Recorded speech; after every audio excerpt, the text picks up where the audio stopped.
ಮಕ್ಕಳೇ, ಇವತ್ತು ನಮ್ಮ ಶಾಲೆಯಲ್ಲಿ ಮೀನಾ ತಂಡದ ಅಡಿಯಲ್ಲಿ ನಾವು ಹದಿಹರೆಯದ ಹೆಣ್ಣು ಮಕ್ಕಳ ಮಾನಸಿಕ ಮತ್ತು ದೈಹಿಕ ಬದಲಾವಣೆಗಳ ಕುರಿತಾಗಿ ನಿಮಗೊಂದಿಷ್ಟು ಮಾಹಿತಿಯನ್ನು ಕೊಡಬೇಕಂತ ಹೇಳಿ ಬಂದಿದ್ದೀವಿ. ಈಗ ನೀವು 7 ಮತ್ತು 8ನೇ ತರಗತಿ ವಿದ್ಯಾರ್ಥಿನಿಯರು. ಈ ಸಮಯದಲ್ಲಿ ನಿಮ್ಮ ದೇಹದಲ್ಲಿ ಕೆಲವೊಂದು ಬದಲಾವಣೆಗಳಾಗಕ್ಕೆ ಶುರುವಾಗ್ತವೆ. ಇಷ್ಟು ದಿನ ಇದ್ದಂಗೆ ನೀವಿರಲ್ಲ. ಇಷ್ಟು ದಿನ ಆಟ ಆಡ್ತಾ ಇದ್ರಿ, ಕುಣಿದಾಡ್ತಾ ಇದ್ರಿ, ಇನ್ನು ಮುಂದೆನೂ ಮಾಡ್ಬೋದು, ಅದರಲ್ಲಿ ಯಾವುದಕ್ಕೂ ನಿರ್ಬಂಧ ಇಲ್ಲ. ಆದರೆ ನಮ್ಮ ದೇಹದಲ್ಲಿ ಕೆಲವೊಂದು ಬದಲಾವಣೆಗಳಾಗಕ್ಕೆ ಶುರುವಾಗ್ತವೆ. ಮೊದಲಿಗೆ ನಮ್ಮಲ್ಲಿ ಒಂದಿಷ್ಟು ಮುಖದಲ್ಲಿ ಗುಳ್ಳೆಗಳಾಗಕ್ಕೆ ಶುರುವಾಗ್ತವೆ, ಅದಕ್ಕೆ ಮೊಡವೆಗಳು ಅಂತ ಹೇಳಿ ಕರಿತೀವಿ. ಮೊಡವೆಗಳಾಗಕ್ಕೆ ಶುರುವಾಗ್ತವೆ. ಆಮೇಲೆ ನಮ್ಮ ಎದೆ ಭಾಗದಲ್ಲಿ ಬದಲಾವಣೆ ಆಗುತ್ತೆ, ಸ್ವಲ್ಪ ಉಬ್ಬುತಗಳು ಶುರುವಾಗ್ತವೆ. ಆಮೇಲೆ ನಮ್ಮ ಕಂಕಳಲ್ಲಿ ಜನನೇಂದ್ರಿಯ ಭಾಗದಲ್ಲೆಲ್ಲ ಕೂದಲು ಬೆಳೆಯೋಕ್ಕೆ ಶುರುವಾಗ್ತವೆ. ಅದ್ರ ನಂತರ ಸ್ವಲ್ಪ ದಿನದಲ್ಲಿ ನಿಮ್ಗೇನಾಗೋದು, ನಿಮ್ಮ ಮನೆಯೊಳಗೆಲ್ಲ ಹೇಳ್ತಾರೆ ಮೈ ನೆರೆಯೋದು ಅಂತಾರ, ದೊಡ್ಡವರಾಗೋದು ಅಂತ ಹೇಳ್ತಾರ, ಮ್ಯಾಚರ್ಡ್ ಆಗೋದು ಅಂತ ಹೇಳ್ತೀವಿ. ಇದು ಎಲ್ಲವೂ ಬದಲಾವಣೆಗಳು ನಮ್ಮ ಹೆಣ್ಣು ಮಕ್ಕಳಲ್ಲಿ ಪ್ರಕೃತಿ ಸಹಜವಾಗಿ ಆಗುವಂಥದ್ದೇ ಅದು. ಅದಕ್ಕೆ ಯಾರೂ ಹೆದರ್ಕೊಳ್ಬೇಕಾಗಿಲ್ಲ. ನನಗೆ ಹಿಂಗೆ ಆಗಿಬಿಡ್ತಲ್ಲಪ್ಪ ಅಂತ ತಗೊಂತ ಕೊಡಬಾರ್ದು. ಕೆಲವೊಬ್ರು ಹೇಳ್ತಿರ್ತಾರೆ, ಟೀಚರ್ ಅಕ್ಕಿ ದೊಡ್ಡ ಕೈಗಾಡ್ರಿ ತಗೊಂತ ಕುಂತ್ಬಿಟ್ಟ ಟೀಚರ್ ಅಕ್ಕಿ ಎಷ್ಟು ಹೇಳಿದ್ರು ಕೆಳವಳ್ಳು ಅಂತ ಬಂದು ಹೇಳ್ತಿರ್ತೀನಿ. ಅಳೋ ಅವಶ್ಯಕತೆ ಇಲ್ಲ. ಎಲ್ಲರಿಗೂ, ಎಲ್ಲ ಹೆಣ್ಮಕ್ಳು ಕೂಡ ಬದಲಾವಣೆ ಆಗಲೇಬೇಕು.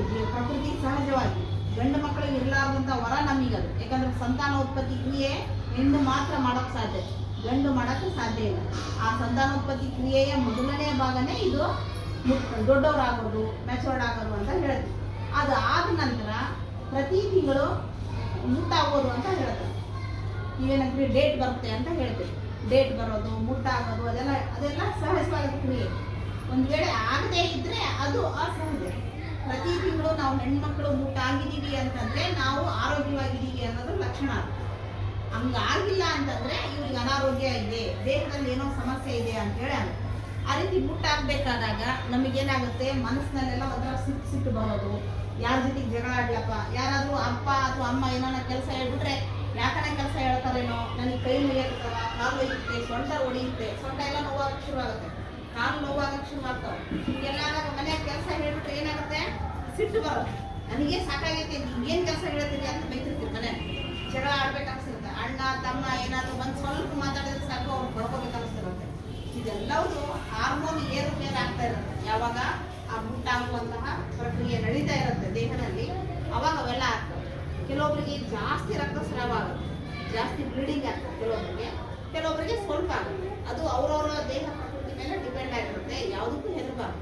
ಆದರೆ 3 ದಿನ 5 ದಿನಕ್ಕಿಂತ ಜಾಸ್ತಿಯಾಗಿ ಬ್ಲೀಡಿಂಗ್ ಆಗ್ತಾ ಇತ್ತು ಅಂದರೆ ಅದೇನು ಮಾಮೂಲು ಅಂತ ನಾವು ಮನೇಲಿ ಕೊಡಬಾರ್ದು. ತಕ್ಷಣ ಡಾಕ್ಟರ್ ಹತ್ರ ಹೋಗ್ಬೇಕು. ಅದಕ್ಕೇನು ಸಮಸ್ಯೆ ಇದೆ ಅಂತ ಹೇಳಿ ಡಾಕ್ಟ್ರು ಟ್ರೀಟ್ಮೆಂಟ್ ಕೊಡ್ತಾರೆ. ಆ ರೀತಿ ರಕ್ತಸ್ರಾವ ಆಗುತ್ತೆ ಅಂತಂದರೆ ಮೊದಲೆಲ್ಲ ಏನು ಮಾಡ್ತಿದ್ರು, ಮನೆಯಾಗ ಅಮ್ಮನವರು ಬಟ್ಟೆಯನ್ನು ಹಾಕ್ಕೊಳ್ಳಿ ಅಂತ ಹೇಳ್ತಿದ್ರು. ಈಗ ಆ ಕಾಲ ಹೋಗಿದೆ. ಬಟ್ಟೆಯನ್ನು ಹಾಕ್ಕೊಂಡು ಶಾಲೆಗೆ ಬರೋಕ್ಕೆ ಆಗಲ್ಲ. ಜಾಸ್ತಿ ರಕ್ತಸ್ರಾವ ಆಗಬೇಕಾದಾಗ ಅದೇನಾಗುತ್ತೆ, ಮೇಲೆಲ್ಲ ಹರಡುತ್ತೆ. ಅದಕ್ಕಾಗಿ ಶಾಲೆಯಲ್ಲಿ ಒಂದು ಹೊಸ ಅದ್ಭುತವಾದ ಯೋಜನೆಯನ್ನು ನಮ್ಮ ಮಕ್ಕಳಿಗೆ ಆ ಶುಚಿ ಪ್ಯಾಡನ್ನು ವಿಸ್ಪರು, ಆಮೇಲೆ ಅಲ್ಟ್ರಾ ಚಾಯ್ಸ್ ಅಂತ ಬರುತ್ತೆ, ಅವೆಲ್ಲವನ್ನ ದುಡ್ಡು ಕೊಟ್ಟು ತಗೊಳಕ್ಕಾಗಲ್ಲ ನಮ್ಮ ಶಾಲೆ ಮಕ್ಕಳು, ಬಡ ಮಕ್ಕಳು ಅಂತೇಳಿ ಸರ್ಕಾರದ ವತಿಯಿಂದ ಏನು ಮಾಡ್ತಾರೆ, ಶುಚಿ ಅಂತೇಳಿ ಪ್ಯಾಡ್ಗಳನ್ನು ಕೊಡ್ತಾರೆ. ಪ್ರತಿ ಶಾಲೆಯಲ್ಲಿ ನಿಮಗೆ ಹಂಚ್ತೀವಿ ನಾವು. ಅವುಗಳನ್ನು ನೀವು ಪ್ರತಿ ಮುಟ್ಟಾದ ಒಮ್ಮೆ ಬಳಸಬೇಕು.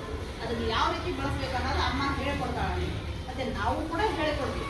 ಅದನ್ನು ಕ್ರಮಬದ್ಧವಾಗಿ ನಾವು ಬಳಸಬೇಕು. ಬಳಸಿದ ಮೇಲೆ ಎಲ್ಲಿ ಬಂದಲ್ಲಿ ಬಿಸಾಕಬಾರ್ದು, ಶುಚಿ ಬಳಸಿದ್ದೀವಪ್ಪ, ಬಳಸಿದ್ದು ಗಲೀಜಿರುತ್ತೆ, ಅದು ನಮಗೆ ಮುಟ್ಕೊಳ್ಳೋಕ್ಕೆ ಅಸಹ್ಯ ಆಗ್ತದೆ. ಅಂಥದ್ರಲ್ಲಿ ನಾವು ರೋಡಲ್ಲಿ ಬಿಸಿ ಹಾಕಿದ್ರೆ ನಾಯಿಗಳು ಎಳೆದಾಡ್ತಾವ, ಹಂದಿಗಳು ಎಳೆದಾಡ್ತಾವ, ಅದ್ರ ಮೇಲೆ ಇನ್ನೊಬ್ರು ಯಾರೋ ಕಾಲಿಟ್ಟು ಹೋಗ್ತಾರೆ. ಹಿಂಗೆಲ್ಲ ಆಗಬಾರ್ದು. ಅದನ್ನೇನು ಮಾಡಬೇಕು, ಒಂದು ಕಡೆ ತೆಗೆದು ನೋಡಿ ಮುಚ್ಚಬೇಕು, ಅಥವಾ ಒಂದು ಸ್ವಲ್ಪ ಪೇಪರ್ ಅವನ್ನೆಲ್ಲ ಹಾಕಿ ಸುಟ್ಟು ಬಿಡಬೇಕು. ಆ ರೀತಿ ಅದನ್ನು ಬರ್ನ್ ಮಾಡಬೇಕು. ಕೆಲವೊಂದು ಶಾಲೆಯಲ್ಲಿ ಅದಕ್ಕೆ ಬರ್ನಿಂಗ್ ಮಿಷಿನೇ ಕೊಟ್ಟಿದ್ದಾರೆ. ಕೆಲವೊಂದು ಕಡೆ ಅದಿದ್ದು ಕೂಡ ಕೆಲಸ ಮಾಡಲ್ಲ. ಅದನ್ನು ನಾವು ನೆಚ್ಕೊಳ್ಳೋದು ಬೇಡ. ನಾವೇನು ಮಾಡಬೇಕು, ಬಳಸಬೇಕು. ಬಳಸಿದ್ದೆಲ್ಲದನ್ನು ಸುಡಬೇಕು. ಅದನ್ನು ಸರಿಯಾದ ರೀತಿಯಲ್ಲಿ ವಿಲೇವಾರಿ ಮಾಡಬೇಕು. ಅದು ಯಾವುದೂ ಆಗಲ್ಲಪ್ಪ ಅಂತಂದರೆ ನ್ಯೂಸ್ ಪೇಪರು ಒಂದಿರುತ್ತಲ್ಲ, ಪೇಪರಲ್ಲಿ ಸುತ್ತಿ ಮನೆ ಮುಂದೆ ಕಸದ ಗಾಡಿ ಬರುತ್ತೆ, ಗಾಡಿ ಒಳಗೆ ಹಾಕಬೇಕು. ಹಂಗೆ ಹಾಕಬಾರ್ದು ಯಾವಾಗ. ಮತ್ತು ಪ್ಲಾಸ್ಟಿಕ್ ಚೀಲದಲ್ಲಿ ಮಾತ್ರ ದಯವಿಟ್ಟು ಹಾಕಬೇಕು. ಪ್ಲಾಸ್ಟಿಕ್ ಚೀಲದಲ್ಲಿ ಹಾಕಿದ್ರೆ ಅದು ಕೊಳಿಯಲ್ಲ, ಮಳೆ ನೀರು ಬೀಳಲ್ಲ, ಚರಂಡಿಯಲ್ಲಿ ಬಿಟ್ಟು ಕೂಡ ಕೊಳಿಯಲ್ಲ. ಅದೇನಾಗುತ್ತೆ, ಹಂಗಂಗೆ ಉಳ್ಕೊಂಡು ಅದನ್ನು ಪೇಪರಲ್ಲಿ ಸಿಕ್ಕಿ ಹಾಕಿದ್ರೆ ಮಳೆ ಬಂದಾಗ ಮಣ್ಣಲ್ಲಿ ಮಣ್ಣಾಗಿ ಹೋಗ್ಬಿಡುತ್ತೆ. ಪ್ಲಾಸ್ಟಿಕ್ ಚೀಲದಲ್ಲಿ ಇತ್ತಂದ್ರೆ ಅದು ಏನೂ ಆಗಲ್ಲ. ಹಾಗಾಗಿ ಆ ರೀತಿ ಮಾಡಿ ನಿಮ್ಮ ಮನಸ್ಸಿಗೆ ಏನೋ ಕಷ್ಟ ಆಗುತ್ತೆ ಅಂತಂದ್ರೆ ಮನ್ಯಾಗ ಯಾರೋ ಬೈತಾರೆ, ನೀವೇನು ಮಾಡಬೇಕು, ಶಾಂತ ರೀತಿಯಿಂದ ಇದ್ಬಿಡ್ಬೇಕು. ಸಿಟ್ಟು ಬಂದಿರುತ್ತೆ, ಸಿಟ್ಟು ಬಂದಂತ ಅದನ್ನ ಇನ್ನೊಬ್ಬರ ಮೇಲೆ ತೋರಿಸಿದ್ರೆ ಸಿಟ್ಟು ಕಡಿಮೆ ಆಗಲ್ಲ. ಹೌದಾ? ಅದು ಮತ್ತೆ ಇನ್ನೊಂದು ಸ್ವಲ್ಪ ನೋವಾಗುತ್ತೆ. ಅವ್ರಿಗೆ ಅಪ್ಪ ಅಮ್ಮ ನೋವಾಗುತ್ತೆ, ಅಣ್ಣ ನೋವಾಗುತ್ತೆ, ಅಕ್ಕನ ನೋವಾಗುತ್ತೆ. ಅದು ಬೇಡ, ನಾವು ಶಾಂತಿ ರೀತಿಯಿಂದ ಸಿಟ್ಟು ಬಂತ 1 2 3 4 5 ಅಂತ ಹೇಳಿ ನಂಬರ್ ಎಣಿಸ್ಕೊಂತ ಹೋದ್ವಿ ಅಂದ್ರೆ ಸಿಟ್ಟು ಕಡಿಮೆ ಆಗ್ತಾ ಹೋಗಿ.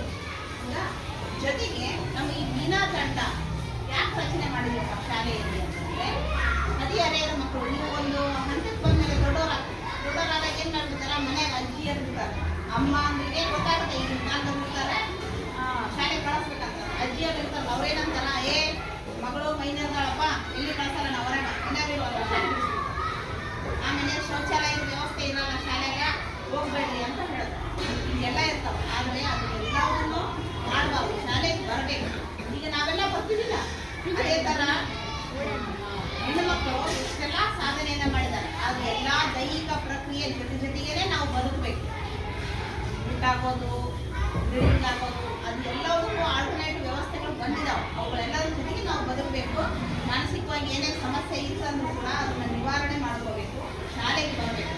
ಅಂಥದ್ದೆಲ್ಲ ನಿಮಗೆ ತಿಳಿಸ್ಬೇಕು ಅಂತಲೇ ನಮಗೆ ಈ ಮೀನಾ ತಂಡ ಅಂತೇಳಿ ಪ್ರತಿ ಶಾಲೆಯಲ್ಲಿ ರಚನೆ ಆಗಿದ್ದಾವೆ. ಜೊತೆಗೆ ನೀವು ಅಥವಾ ನಿಮ್ಮ ಗೆಳತಿಯರಿಗೆ ಬಾಲ್ಯ ವಿವಾಹ ಮಾಡ್ತಾ ಇರ್ತಾರೆ. ಇನ್ನೂ 18 ವರ್ಷ ಆಗಿರಲ್ಲ.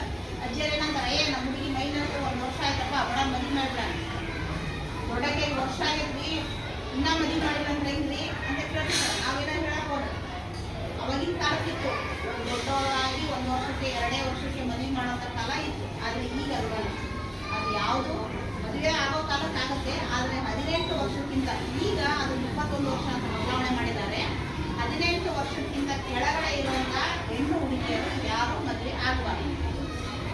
ಒಂದ್ಗಡೆ ನಿಮ್ಮ ಮನೆಯಲ್ಲಿ ಏನಾದರೂ ಬಲವಂತ ಮಾಡಿದ್ರೆ, ಅಥವಾ ನಿಮ್ಮ ಪಕ್ಕದ ಮನೆ ನಿಮ್ಮ ಫ್ರೆಂಡ್ಸ್ಗೆ ಯಾರ್ಯಾರು ಮದುವೆ ಮಾಡ್ತಾರೆ ಅಂತ ಗೊತ್ತಾದರೆ ಅದನ್ನ ತಕ್ಷಣ ಬಂದು ನಮಗೆ ಹೇಳಬೇಕು, ಅಥವಾ ಪೊಲೀಸ್ ಕಂಪ್ಲೇಂಟ್ ಕೊಡಬೇಕು, ಅಥವಾ ಮಕ್ಕಳ ಸಹಾಯವಾಣಿ ಈ ಥರ 1098 ಆ ನಂಬರ್ಗೆ ಫೋನ್ ಮಾಡಬೇಕು. ಫೋನ್ ಮಾಡಿ ಆ ಮದುವೆಯನ್ನು ತಡೆಗಟ್ಟಬೇಕು. ಅದ್ರ ನಂತರ ಏನು ಮಾಡಬೇಕು, SSLC ನಂತರ ಶಾಲೆ ಬಿಡ್ತಿರ್ತಾರೆ, ಅದನ್ನೆಲ್ಲ ಬಿಡ್ಲಾರ್ದಂಗೆ ನೀವು ಒಂದು ಗುರಿ ಮುಟ್ಟಬೇಕು. 21 ವರ್ಷ ಆಗೋ ತಕ್ಕನ, ನಾನು ಓದಿ ಮುಗಿಸೋ ತಕ್ಕನ, ನಾನು ಒಂದು ನೌಕರಿ ಹಿಡಿಯೋ ತಕ್ಕನ ಮದುವೆ ಆಗಲ್ಲ ಅಂತ ಒಂದು ನಿರ್ಧಾರ ಮಾಡಬೇಕು. ಮಾಡ್ತೀರಾ? ಸರಿ. ಅದ್ರ ಜೊತೆಗೆ ಈಗ ಒಂದು ವಯಸ್ಸಿಗೆ ಬಂದ ಮೇಲೆ ಸಮಾಜದಲ್ಲಿ ಬದುಕ್ತೀವಿ, ಎಲ್ಲ ಜನರು ನಡೆಯಬೇಕು. ಒಳ್ಳೆಯವರು ಇರ್ತಾರೆ, ಕೆಟ್ಟವರು ಇರ್ತಾರೆ. ಅಲ್ಲಿ ಗುಡ್ ಟಚ್ ಬ್ಯಾಡ್ ಟಚ್ ಅಂತ ಇರುತ್ತೆ. ಗಂಡಸರು ಬಂದು ನಮ್ಮ ಜೊತೆಗೆ ವರ್ತನೆ ಮಾಡಬೇಕಾದಾಗ ಒಳ್ಳೆ ರೀತಿಯಿಂದ ಏನಮ್ಮ ಯಾಕಮ್ಮ ಅಂತ ಮಾತಾಡಿದ್ರು, ಸರಿಯಾಗಿ ಅವ್ರು ನಮ್ಮ ಜೊತೆಗೆ ವರ್ತನೆಯನ್ನು ವಹಿಸಿದ್ರೆ ನಾವು ಕರೆಕ್ಟಾಗಿರ್ಬೇಕು. ಆದರೆ ಅವರು ಮುಟ್ಟಬೇಕಾದ್ರೆ ಈಗ ಕೆನ್ನೆ ಮುಟ್ಟೋದು, ತಲೆ ಮುಟ್ಟೋದು, ಆಮೇಲೆ ಎದೆ ಭಾಗದಲ್ಲೆಲ್ಲ ಮುಟ್ಟೋದು, ಇದೆಲ್ಲ ಮಾಡ್ತಾ ಇರ್ತಾರೆ. ಅದನ್ನ ಏನೋ ಮಾಡೋದಕ್ಕೆ ನಾವು ಅವಕಾಶವನ್ನು ಕೊಡಬಾರ್ದು. ಅದು ಬ್ಯಾಡ್ ಟಚ್. ಗುಡ್ ಟಚ್ ಅಂತಂದ್ರೆ ಶಬಾಷ್ ಅಂತೇಳಿ ಬೆನ್ನು ಬಡಿತಾರೆ. ಒಂದು ಒಳ್ಳೆ ಕೆಲಸ ಮಾಡಿದ್ರೆ ನಮ್ಮ ಶಿಕ್ಷಕರು ಬೆನ್ನು ತಟ್ಟುವಂಥದ್ದು ಕರ್ತವ್ಯ ನಾವು ಮಾಡ್ತಾ ಇದ್ದೀವಿ. ಎಲ್ಲರೂ ಅದೇ ರೀತಿ ಇರಲ್ಲ, ಆದರೆ ಸಮಾಜ ಎಲ್ಲ ರೀತಿಯೂ ಇರುತ್ತೆ. ನಾವು ಅದನ್ನು ಯೋಚನೆ ಮಾಡ್ತೀವಿ.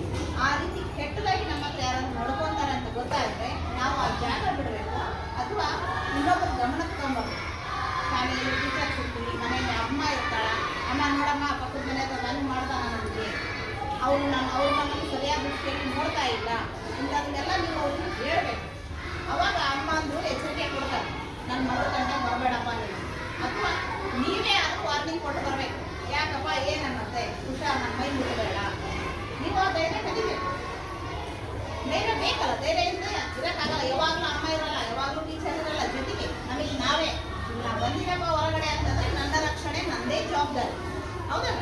ಹಂಗೇನಾದ್ರು ಬ್ಯಾಡ್ ಟಚ್ ಅಂತ ನಿಮ್ಗೆ ಅನಿಸ್ತೀವಿ, ಕೆಟ್ಟದಾಗಿ ನಿಂತಾರ ಅಂತ ನಿಮ್ಗೆ ಅನಿಸ್ತು ಅಂತಂದ್ರೆ ನೇರವಾಗಿ ಹೇಳಬೇಕು, ಇದು ಸರಿಯಲ್ಲ, ನೀನು ಸರಿಯಾಗಿ ವರ್ತನೆ ಮಾಡು. ಅವ್ರು ಕೇಳಿಲ್ಲ ಅಂತಂದ್ರೆ ಒಂದು ಕಪಾಳಕ್ಕೆ ಬಿಟ್ಟಾದ್ರೂ ನಿಮ್ಮ ಜಾಗ ಸ್ವಲ್ಪ. ಹಂಗಂತ ಪ್ರತಿ ಸಲನೂ ಹೊಡೆಯೋಕೆ ಹೋಗ್ಬಾರ್ದು. ನಾವು ಅಲ್ಲಿಂದ ಪಾರ ಆಗೋಕ್ಕೆ ಯೋಚನೆ ಮಾಡಬೇಕು. ನಮ್ಮ ಹತ್ರ ಶಕ್ತಿ ಇದೆ ಅಂದ್ರೆ ಹೋರಾಟ ಮಾಡಬೇಕು. ಹೌದಾ? ಈ ರೀತಿ ಎಲ್ಲ ಇರುತ್ತೆ. ಹಾಗೆ ಶಾಲೆಯಿಂದ ಹೊರಗೆ ಹೋಗ್ಬಾರ್ದು. ಹೆಣ್ಮಕ್ಳು ಗಂಡು ಮಕ್ಕಳು ಎಲ್ಲರೂ ಸಮಾನ. ಈ ಮನೆಯಲ್ಲೆಲ್ಲ ನಿಮ್ಗೆ ಗೊತ್ತಿರುತ್ತೆ, ಗಂಡು ಹುಟ್ಟಬೇಕು ಅಂತ 6, 7, 8 ಜನ ಹೆಣ್ಮಕ್ಳು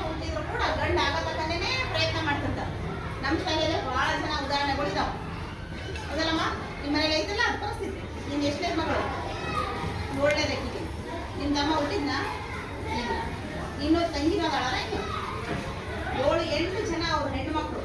ಅಷ್ಟು ಜನ ಗಂಡು ಹುಟ್ಟಬೇಕು ಅಂತೇಳಿ ಗಂಡು ಮನೆಯನ್ನು ಕಾಯ್ತಾನ, ನನಗೆ ಮುಂದೆ ದುಡ್ದಾಗ್ತಾನ, ನನಗೆ ಮುಟ್ಟಿನ ಕಾಲಕ್ಕೆ ವಯಸ್ಸಾದ್ಮೇಲೆ ನಾನು ಚೆನ್ನಾಗಿ ನೋಡ್ಕೊಂತಾನ ಅಂತೇಳಿ ಏನು ಮಾಡ್ತಾರ? ಅಪ್ಪ ಅಮ್ಮ ಬುದ್ಧಿ ಇಲ್ಲದೆ ಅಷ್ಟೊಂದು ಹೆಣ್ಣು ಮಕ್ಕಳು ಹುಟ್ಟಿ ಗಂಡು ಹುಟ್ಟಿ ಅಂತೇಳಿ ಪ್ರಯತ್ನ ಪಡ್ತಾ ಇರ್ತಾರೆ.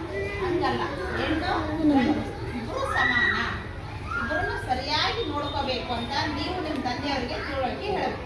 ನಿಮ್ಮನ್ನಾದ್ರೆ ಮನೆಯಲ್ಲಿ ಕೆಲಸ ಮಾಡಕ್ ಕಳಿಸ್ತಾರೆ, ಗಂಡು ಹುಡುಗರನ್ನಾದ್ರೆ ಹೊರಗೆ ಆಟ ಆಡಕ್ ಕಳಿಸ್ತಾರೆ. ಇದೆಲ್ಲ ಮನೆಗೆ ಅನುಭವ ಆಗತ್ತಾ? ಮಾಡ್ತಾರ ನಿಮ್ಮ ಮನೆಗ? ಮಾಡಲ್ಲ. ಅದಕ್ಕೆ ಹೇಳ್ಬೇಕು, ನಾನು ಆಟ ಆಡಿ ಬರ್ತೇನೆ, ಆಟ ಆಡಿ ಬಂದ್ಮೇಲೆ ಕೆಲಸ ಮಾಡ್ತೀನಿ, ಆತನೂ ಆಟ ಆಡಿ ಬರ್ತಾನೆ, ಆತನು ಮನೆಗೆ ಕೆಲಸ ಮಾಡಿ. ಹಿಂಗೆ ನಾವು ಹಂಚಿಕೊಂಡು ಕೆಲಸ ಮಾಡಬೇಕು. ಹೆಣ್ಣು ಮಕ್ಕಳು ಗಂಡು ಮಕ್ಕಳು ಸಮಾನ ಅನ್ನುವಂಥ ಭಾವನೆ ಇರಬೇಕು. ಈ ಒಂದು ಉದ್ದೇಶಕ್ಕೆ ಮೀನಾ ತಂಡವನ್ನ ರಚನೆ ಮಾಡೈತೆ. ಅದರಡಿಯಲ್ಲಿ ನೀವು ಪ್ರತಿನಿತ್ಯ ಶಾಲೆಗೆ ಬರಬೇಕು, ಹೆಚ್ಚು ಓದಬೇಕು ಅನ್ನೋ ಗುರಿ ಇಟ್ಕೊಳ್ಳಿ. ಓದಿ ಒಂದು ಗುರಿ ಮುಟ್ಟಬೇಕು ಅಂತ ಗುರಿ ನಿಮ್ಮಲ್ಲಿ ಇರಬೇಕು. ಆಯ್ತಾ?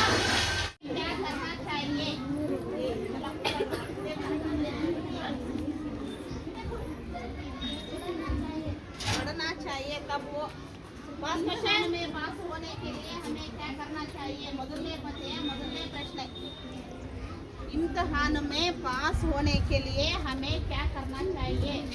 ಸಾಗರ ನಿನಗೆ ಅಂಕ ಬೇಕಾದ್ರೆ ಹೇಳು, ಇಲ್ಲ ಅಂದ್ರೆ ಮುಚ್ಚೆ ಕುಂದ್ರು ಹುಣ್ಣಮ್ಮ ಹೇಳ್ಬೇಕು.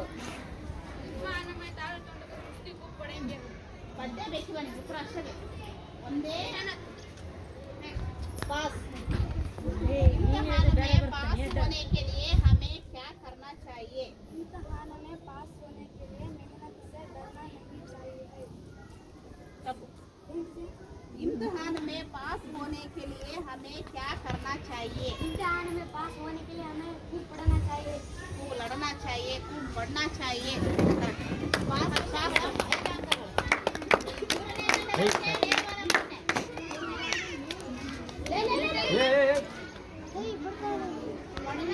पढ़ना है। पद्य का कवि के नाम क्या है? चंद्रपाल शर्मा यादव। काव्य नाम?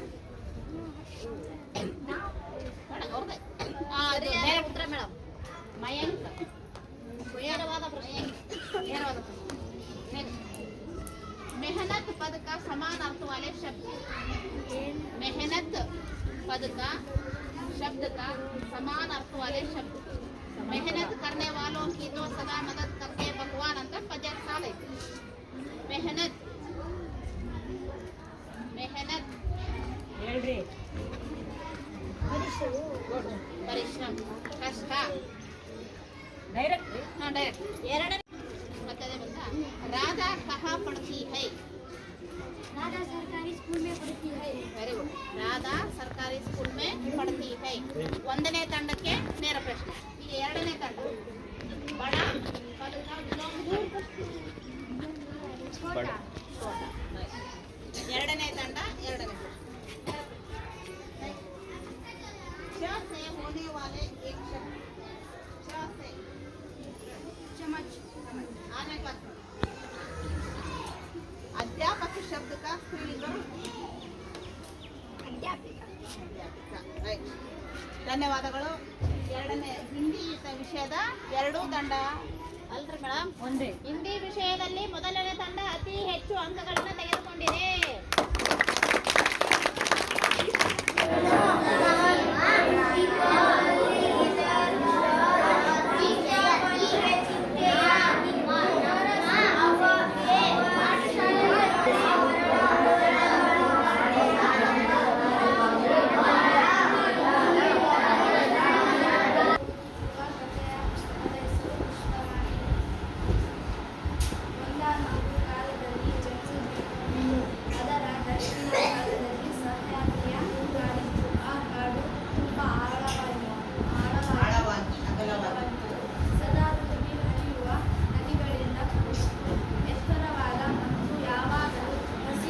ये बस सुनिए।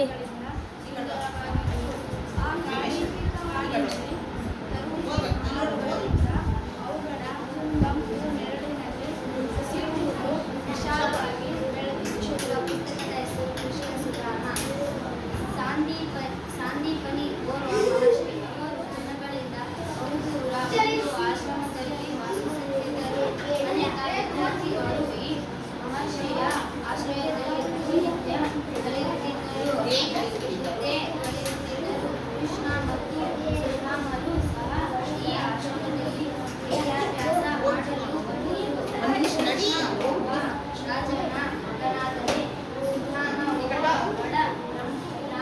ಫೋನ್ ಬರಾಕುಂತೈತಿ ನೋಡಿ.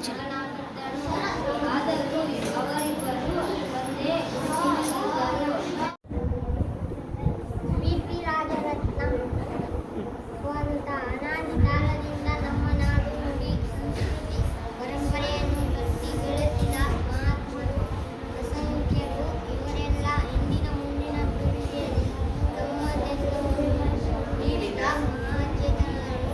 ಇಂತಹ ಪುಣ್ಯ ಪುರುಷರ ಪರಿಚಯ ಮಕ್ಕಳಿಗೆ ಮಾಡಿಕೊಡುವ ನಮ್ಮ ಪುರಾಣ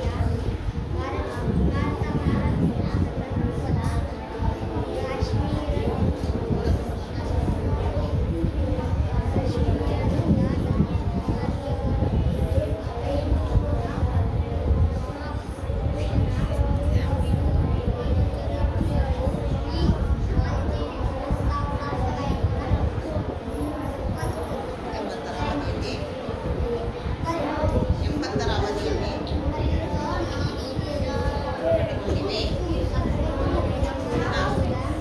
ಸ್ಟಾಪ್ ಮಾಡಿ ಕೇಳಿಸುತ್ತದೆ ಹುಡುಗ ಸ್ಟಾರ್ಟ್ ಮಾಡ್ಲೇನ್ರಿ ಸರ್ ಎಲ್ಲ ಕೇಳಿಸ್ತೀವಿ.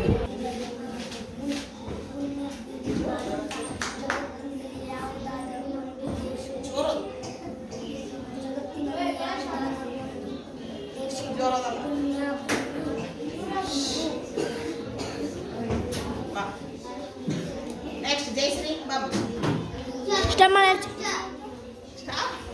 ನೀವು ಮಾಡಿದ್ದೆಲ್ಲ ಅಲ್ಲೇ ಹೋಗುತ್ತೋ ನಾನು ಅದನ್ನೇ ಕೆಲಸ ಎಡಿಟ್ ಮಾಡ್ಕೊಂಡು ಕುಂದ್ರಬೇಕಾಗ್ತ. ಸ್ಟಾಪ್ ಮಾಡಲಿ ಅಂದ್ರೆ ಸ್ಟಾಪ್ ಮಾಡಲಿ ಅಂದ್ರೆ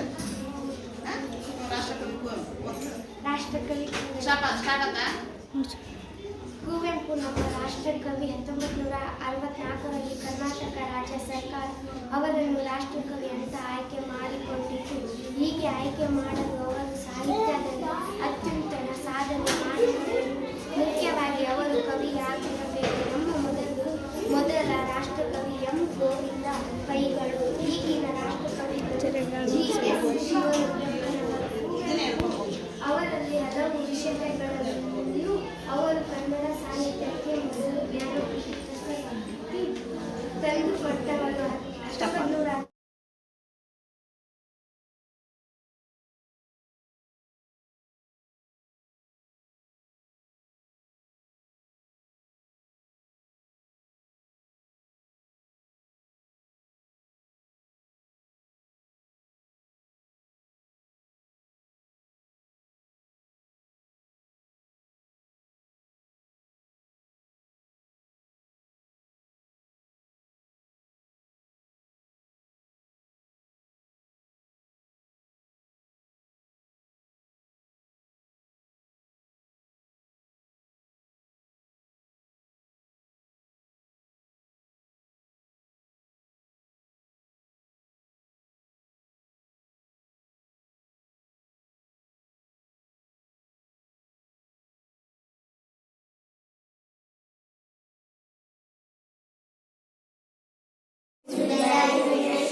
क्योंकि बुरे लोग भी अच्छी बातें कह जाते हैं। मनुष्य